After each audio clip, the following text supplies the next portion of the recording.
हमारे साथ में बीजेपी के विधायक नंदकिशोर गुर्जर मौजूद हैं। नंदकिशोर जी, आपसे मेरा पहला सवाल ये है कि जो मीटिंग हुई है विधायकों की लोक भवन में, उसमें जीत के मंत्र दिए गए हैं। उसमें सीएम ने बोला है, डिप्टी सीएम ने बोला है। क्या है जीत का मंत्र अगले 2027? देखिए, जब सत्र चलता है उससे पहले मीटिंग होना आम बात है। उसमें तमाम बातें पार्टी की, संगठन की, माने संगठन मंत्री जी ने भी बोला है और दोनों डिप्टी सीएम और माने सीएम साहब ने भी बोला है। तो चुनाव को लेकर के भी और विधानसभा में किस तरह से आगे हमें फेस करना है विपक्ष को, तमाम चीज़ें उसमें आती है। तो उसमें कोई ऐसी बात तो मुझे लगता नहीं कोई आई है। एक हमको जानकारी मिली है कि जो सीएम ने संबोधन किया उसमें उन्होंने ये भी कहा कि आज अगर चुनाव हो जाएं तो बीजेपी सबक सीटें बराबर आएंगी, 185 सीटें। नहीं, इस तरह की बात आई तो थी, लेकिन ऐसा वो बिल्कुल सत्यता से परे है। क्योंकि भारतीय जनता पार्टी का जो नेटवर्क है, जो बूथ से लेकर के जो जिले तक का और प्रदेश का संगठन है, समाजवादी पार्टी के पास, कांग्रेस के पास संगठन के नाम की कोई चीज़ नहीं है। तो वो कहीं ना कहीं इस बात को लेकर के हो सकता है कहा गया हो कि जो लोकसभा में जो जिन सीटों पे हम लोग विधानसभाओं में हारे हैं उसका हो, लेकिन उससे चुनाव का कोई संबंध नहीं है। अब जो उनका भ्रम था, जो SC/ST का आरक्षण भाजपा खत्म कर देगी, संविधान खत्म कर देगी, और जो जिस तरह से पिछड़ी जातियों में लालजी वर्मा के यहाँ, कुर्मी समाज के यहाँ, जो मैं पहले भी बोल चुका हूँ, वो चीज़ें जितनी कराई गई, और किसान आंदोलन में जो माननीय प्रधानमंत्री जी किसानों के मसीहा ना हो जाए इसलिए उनको किसान आंदोलन को चलवा करके बिल वापस कराया गया। और ये तमाम चीज़ें जो हुई, मेरे पास तो मैं पहले भी बोला कि एविडेंस है इस बात के, तो उसका इस चुनाव से कोई संबंध नहीं है। रही बात, कह रहे हैं कि ये जो बात कही गई कि आज चुनाव हो जाएं तो सीटें बराबर आएंगी, ये इसलिए कहा गया ताकि और तैयार हों लोग, हारी हुई सीटों पर मेहनत करें।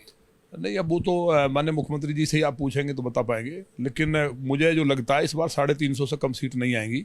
आप याद करो, जब माननीय केशव प्रसाद मौर्य जी प्रदेश अध्यक्ष थे तो 325 सीटें आई थी। और इस बार डेवलपमेंट भी हुआ है, और जो इन्होंने झूठ बोला है उससे जनता में गुस्सा भी है, जिस तरह जातिवाद का और जो पाखंड किया संविधान का। अखिलेश जी ने तो संविधान को, प्रमोशन में आरक्षण को खत्म किया था, कांग्रेस ने कश्मीर में आरक्षण ही समाप्त कर दिया था। मैं समझना चाहता हूँ ना, आप चूंकि बैठक में मौजूद थे, किस संदर्भ में ये बात कही गई कि आज चुनाव हो जाए सीटें बराबर आएंगी? देखिए, कार्यकर्ताओं को तो ये कहा ही जाता है कि भाई आप मजबूती के साथ आगे बढ़ें, लेकिन मुझे लगता नहीं मैं इस बात का कोई ज़्यादा कोई मतलब है, और ना आपको भी मतलब को समझना चाहिए। निश्चित तौर पे 350 सीट आएंगी। जो अधिकारी हैं, जो मक्कार हैं, जिन्होंने लूट की, जिन्होंने षड्यंत्र किया, मैं फिर कहूँगा ये चुनाव पूरी तरह से अधिकारियों ने हराया है। समाजवादी पार्टी के एजेंट के रूप में पूरे अधिकारियों ने, मेरे पास प्रमाण है और उचित जगह पे मैं बता भी चुका हूँ और दे भी दूंगा, अधिकारियों ने माहौल खराब किया, चाहे भ्रष्टाचार किया हो, चाहे लोगों के साथ जाति की हो, भाजपा कार्यकर्ताओं के साथ चाहे नाइंसाफी और बर्बरता की हो। अब तक के इतिहास में किसी जो सत्ताधारी पार्टी है उसके कार्यकर्ताओं का इतना शोषण और इतना मतलब फर्जी मुकदमों में जेल नहीं भेजा गया। तो उसके कारण कार्यकर्ताओं की निराशा और इनके द्वारा फैलाया गया भ्रम था। नहीं तो 350 सीट आएंगी। जिस तरह से देश के यशस्वी प्रधानमंत्री माननीय मोदी जी ने, जो पूरी दुनिया में वो नंबर 1 नेता हैं, तो भारत का हर व्यक्ति गर्व करता है और हर व्यक्ति वोट देना चाहता था। लेकिन पूरे चुनाव में बहुत सी बातें ऐसी हैं जिनको ऑन कैमरा नहीं बताया जा सकता, और वो चीज़ें सामने आ रही हैं। पूरे चुनाव को षड्यंत्र के तहत हरवाया गया। तो 185 सीट के तो मैं, देखिए, बिल्कुल समर्थक नहीं हूँ।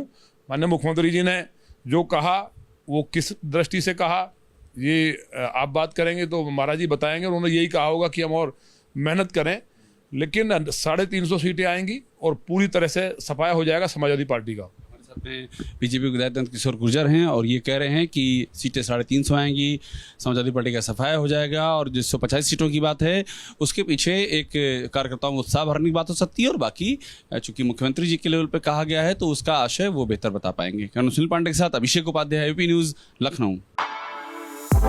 For exclusive and insightful videos, subscribe to our new channel, ABP Live Premium.